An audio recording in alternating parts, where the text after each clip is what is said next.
Hey, welcome. So today, we're going to talk about something that often hides in plain sight: quiet borderline personality disorder. It's a version of BPD where the storm isn't on the outside for everyone to see, but instead, it rages almost completely on the inside. Okay, let me ask you something. When you hear the words borderline personality disorder, what's the first thing that pops into your head? For a lot of us, it's probably the stereotype, right? Explosive anger, maybe some dramatic confrontations. But that is only one side of a much more complex story. And this really gets to the heart of it. On one hand, you've got what we call acting out. That's the external stuff, the rage, the impulsivity. But with quiet BPD, all that same intensity gets acted in.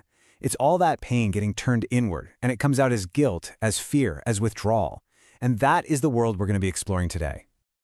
So what does it actually look like when that whole emotional storm is happening on the inside? Let's dive into the unseen side of BPD.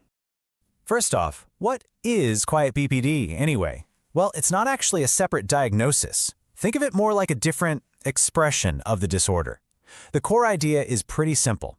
All of those intense emotions, that deep fear of abandonment, the harsh self-criticism, it all gets pointed inward instead of outward. And this is probably the most important thing to get right here. The turmoil isn't gone, it's just redirected. Someone with quiet BPD feels the exact same intensity, the same instability as someone who acts out. The only difference is the direction. The storm is absolutely just as powerful, but it's happening silently, often behind a really calm exterior.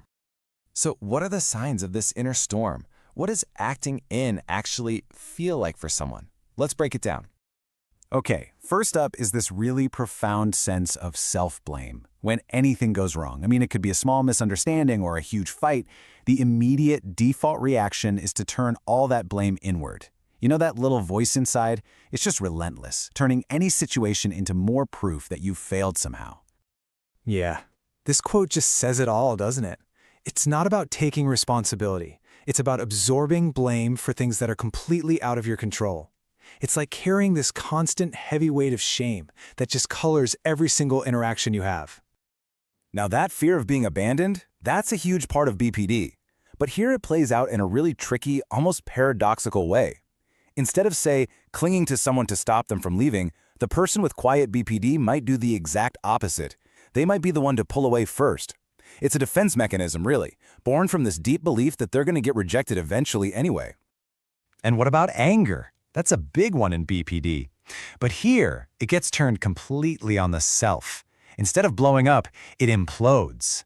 That anger becomes this deep-seated guilt or self-loathing, or just this paralyzing shame for even daring to feel angry in the first place. So you can imagine this constant fear of being rejected. It can really mess with your sense of who you are. To avoid it, a person might become a kind of social chameleon, right? Mirroring the people around them, liking what they like. But that constant performance is exhausting, and it can leave you feeling totally hollow, like you don't even know who the real you is underneath all those masks. Okay, so naturally, all this internal stuff has a huge impact on relationships. For someone with quiet BPD, just connecting with people can feel like walking through a minefield. So let's talk about something called splitting. It's this tendency to see people in black and white terms, either all good or all bad. But with quiet BPD, this whole roller coaster can happen completely inside their own head, which, as you can imagine, is incredibly confusing for the other person. So it often starts with idealization, right? You meet someone and they are just perfect. They can do no wrong. But then, even a tiny perceived mistake can feel like this catastrophic betrayal. And it's like a switch flips, and bam, devaluation. Suddenly that person is seen as totally flawed, totally unsafe. But here's the key difference. Instead of a big fight, the final step is a silent retreat, which often leaves the other person with no idea what just happened. So to try and stop that painful cycle from ever starting, people-pleasing becomes a major survival tool. This means you end up just burying your own needs, your wants, your opinions, all to keep other people happy. You're just hoping that if you're agreeable enough, no one will ever reject you. So what happens when they do get hurt? The stereotype is this big, dramatic blow-up. But for someone acting an avoidant, it's the exact opposite. They just retreat. They go silent. They might ghost someone or just create this emotional distance to protect themselves from any more pain. From the outside, it can look a lot like coldness or like they just don't care. All right, so we've gone through all these hidden signs, but so what?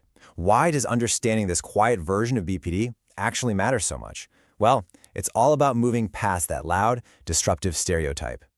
Well, it matters for all of us, really. For one, it helps break down the stigma for a really misunderstood condition. It helps us feel more empathy for struggles we can't see. And this is so important.